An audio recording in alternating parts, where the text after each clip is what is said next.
છે અને સૌરાષ્ટ્રનો રસ્તો લઈ લ્યો એમાં બાપુ બિલખા સગાળ છે એ હૃદય છે. જેટલા જેટલા મહાપુરુષો થયા આપણી ભૂમિમાંથી ભગવાનના 24 અવતાર થયા એ અહીંયા થયા બાપુ દુનિયા શું કામ થયા? આ લુવાણાનો દીકરો બાપુ વીરપુર જલારામ કેવડું ભજન ને ભોજન હશે બાપુ આજે ટકે છે ને કોઈ આમ 10 ની નોટ નાખે ને તો એમ કે ખિસ્સામાં નાખી દો નથી જોતા. ચારે બાજુ જ્યાં જાય લાવો લાવો થાય વીવડે કે અમારે જોતા નથી એમનું કોણ હાકે. આ સમજવું અઘરું છે રામ. એક પૈસો નાખવાનો નહીં અને બાપુ હરિહર હરિહર હરિહર ની હાકલવું પડે છે. અને બાપુ કોઈ આંકડો કરો કેટલા માણા આવે ને કેટલા જમી જાય નો બાપુ કોઈ આંકડો કરો. આપણે કંકોત્રી લખીને તેડાવ્યા હોય ને લગ્નમાં તો તે હળીએ સડી જાય ખૂટી રહી જાય ખૂટે ત્યાં જેટલા એના ખૂટાડ્યા ન ખૂટે. કારણ કે સમજાય એવું જ નથી. તમે જોજો આ લગન હોય ને લગન એની આપણે કંકોત્રી આવે ગમે એની આપણા હગાવાલામાંથી કંકોત્રી આવે અને કંકોત્રીમાં તમને ન ખબર હોય કહી દઉં છેલ્લી લીટીમાં લખેલું હોય નવ દંપતીને આશીર્વાદ દેવા માટે સહકુટુંબ પધાર જેવું લખેલું હોય.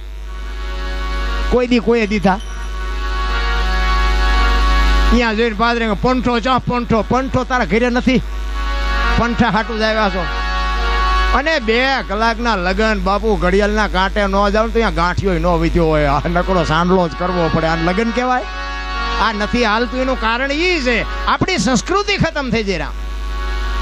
સંસ્કૃતિની જરૂર હતી ને કે આશીર્વાદ બાપુ એવા આપવાના હોય. કોઈ પણ ની જાનમાં ગયા મહાપુરુષો કે છે 100 જાનૈયા હોય ને 25 જાનડીઓ હોય અને એ હાથકરણા વખતે બ્રાહ્મણ હોય એ મંત્ર બોલી અને બધાને હાથકરણું કરવા માટે બોલાવતો હોય કે સમો વર્ધન શુભ કેમ કલ્યાણમ આરોગ્યમ નિર્વિઘ્ને શુભમ ભમ ભવસ્તુ વરકન્યાને હાથકરણું કરવાનો સમય થયો છે એટલે બધા હાથકરણું કરાવવા માટે. જો કે અત્યારે ફેરા કોઈ જોવા રોકાતું નથી. બે હોય કયા ગામના એ ખબર નહીં આનું ઘર છે કારણ કે વાડિયું ભાગમાં રાખ્યું કાં આવા મંડપ નાખ્યા હોય ઘર નો દેખાડે ઘર.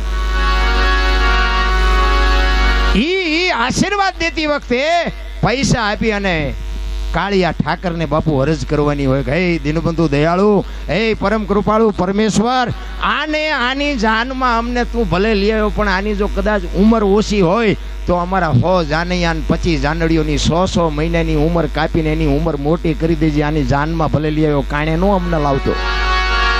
આ આશીર્વાદની જરૂર હતી બાપુ. અને આપણા ગઢા આ કરતા હતા ને ઈ અટાણે ઉગ્યું. આવો માહોલ હોય ને તા બાપુ મોયદું બાંધી હોય એમ ચાંદ ના જોઈ છે. આ કલર તો જો પીડ્યા ઈ જીવવા જેવું ટાણું હોય એવું નથી લાગતું. હે વાહન મકાન રૂપિયા લોઢા હવામાં ઉડે વગર દોડે વાતું થાય બાપુ મજા મજા કરે એવું નથી. હવે આમાં જીવતા ન આવડે તો ધક્કો જ થયો છે ને. આપણા ગઢે હોની નોટ નહોતી ભળી બાપુ. આ માથે વરસાદ થાય છે હજી એ માણા મરી ગયા જ કરે મરો કાંઈ છે નહીં વાતમાં. માણા જન્મે ને 2-2.5 કિલો જ હોય 60 હજી 100 વર્ષ જીવે અને મરી જાય ને શમશાનમાં લઈને હળગાવવાનું પછી રખ્યા ભેળી કરીને જોકો એટલે 2-2.5 કિલો જ થાય. તો ખિસ્સા ભરવામાં આપણે અમથા મનાણા છે. વાતમાં કઈ લાંબુ છે નહીં પણ જેટલું જીવાય એટલું મોજ કરી લેવાય બસ એટલી મને ખબર પડે. બાકી થાકે અમને લાગે છે ઉજાગરો અમને નડે છે અમારે ઘરે ધંધો છે વાત બધી બરોબર પણ બાપુ અમારે રોજ પ્રોગ્રામ હોય ને તો બાપુ હજી કોઈ ના નથી પાડી. મજા કારણ કે સમજાય એની વાત છે. આ સમજાય ને અને કાંઈક બાપુ ઇતિહાસ હજી ધરબાયેલા પડ્યા છે હજી તમને મને ખબર નથી. દેવાયત પંડિત બાપુ હજારો વર્ષ પહેલા તમને મને કહી દીધું કે આવો સમય આવશે એવો દેવાયત પંડિત દેવલ દેને ગોતવા નીકળ્યો ને અને રથ લઈને 750 સેવક ભેળા છે અને મજેવડીના પાદરમાં ગયા ને બાપુ રથનો ધરો ભાંગ્યો. એ રથનો ધરો ભાંગ્યો એટલે સેવકોને કહે છે કે આ ગામ કયું છે કે મજેવડી કે અહીંયા જાઓ ને કોઈક લુહારનું ઘર હશે અને ઈ જો આ ધરો હાથી દેતો. એટલે શિષ્યો 2-3 ધરાને કાઢીને લઈ ગયા અને અહીંયા દેવ તણખીની દુકાન દેવ તણખી બેઠા છે કોડ ખુલ્લી છે કામ ચાલુ નથી. એ કે આ ધરાને એક હાથી દો ને એ કે ભાઈ આજ ધરો નહીં હંધાય કારણ કે આજ 11 છે આજ તો મારે અગતો છે. અરે ઈ કે અમારા ગુરુ મહારાજનો રથ છે 750 સેવક ભેળા છે ને દેવાયત પંડિત છે.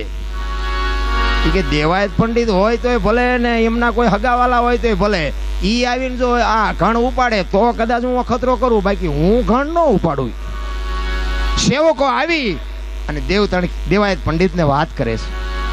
દેવ તણખી એમ કે છે કે મારે 11 નો અગતો છે હું આજ કોડ માંડું નહીં અને તમારા ગુરુ જો ઘણ ઉપાડે તો એ કે આવું, એ કે હાલો હું આવું. દેવાયત પંડિત ત્યાં આવ્યા અને કીધું કે તમે ઘણ ઉપાડશો? તો કે હા. એ ધરાને બાપુ ધખાવા મૂક્યો, લાલ ચટકડી જેવો બાપુ થઈ ગયો ને બે છેડા આમ એરણ ઉપર મૂક્યા અને કીધું કે મારો ઘા.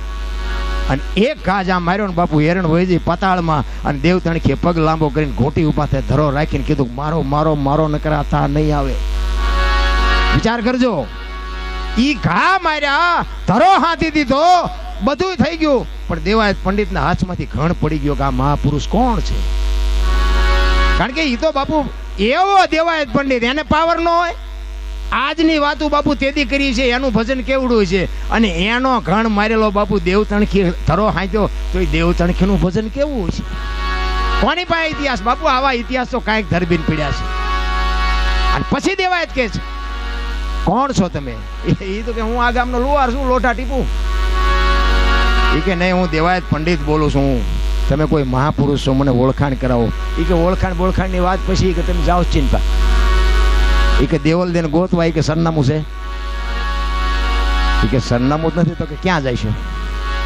તમને તમારી પંડિતાઈ ઉપર આટલો બધો ગર્વ છે ને, અને દેવલ દે તમને મળ્યા તેથી કઈ કીધું તું? તો કે હા. કે શું? કે મારા ઉપર જેથી અવળી શંકા થાય તેથી હું તમારી નહીં હોય. તો કે તમે શંકા કરી હતી? તો કે હા. તો કે હવે હું ગોતવા નીકળ્યા છું. બાપુ પરસેવો નહીં વળી ગયો દેવાયત પંડિત ને. એ કે સરનામું